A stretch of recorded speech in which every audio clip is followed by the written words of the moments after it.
আগস্টের মাঝামাঝি সময়ে এসে আলহামদুলিল্লাহ আমার লাউ গাছে এত লাউয়ের কুশি এসেছে, কিন্তু এগুলো সব টিকবে না। অনেক ফুল আসছে, সবই স্ত্রী ফুল। মানে এমন ফুল এসেছে লাউয়ের যে আমি পরাগায়ন করার জন্য আমি পুরুষ কোনো ফুলই পাইনি। এভাবে রেখে দিতে হবে। আর এটা হলো আগস্ট মাসের 16 তারিখের ভিডিও। এরপরে আমি ওই দিনই একটা লাউ পরাগায়ন করি। পরাগায়ন করার পরে 4 দিন পরে মানে আগস্ট মাসের 20 তারিখে দেখলাম যে লাউটা বড় হতে শুরু করেছে।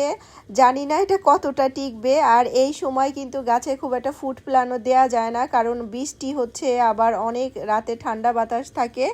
আর আমার লাউ গাছের পাতা তো প্রায় শেষ, কিন্তু এই লাউ গাছ থেকে আলহামদুলিল্লাহ এখন পর্যন্ত আমি 11টা লাউ মনে হয় খেয়েছি। আর অনেকগুলো লাউ আমি এরকম মানে ছোট ছোট কুশি এসেছে, তা আমি কয়েকটা আমি মনে হয় হ্যান্ড পলিনেশন করে দিয়েছি, পরাগায়ন করে দিয়েছি। আর দেখেন লাউগুলো কিন্তু মরে যাচ্ছে। খুবই খারাপ লাগছে যে শেষের দিকে এসে এতগুলো লাউ হলো, কিন্তু লাউগুলো আর টিকবে না। যাই হোক, যেটাই হয়েছে আলহামদুলিল্লাহ এবারে সামারটা আমরা খুবই ভালো মতো পেয়েছি, বৃষ্টি ছিলই না। লাস্টের দিকে বৃষ্টি হচ্ছে। দোয়া করবেন আমার শেষের এই লাউগুলো যেন টিকে যায়। না টিকলেও কোনো কষ্ট নেই, আলহামদুলিল্লাহ এই আমার ছোট্ট গাছে অনেকগুলো লাউ হয়েছে এবং এবারে গার্ডেনিং করে অনেক মজা পেয়েছি আলহামদুলিল্লাহ।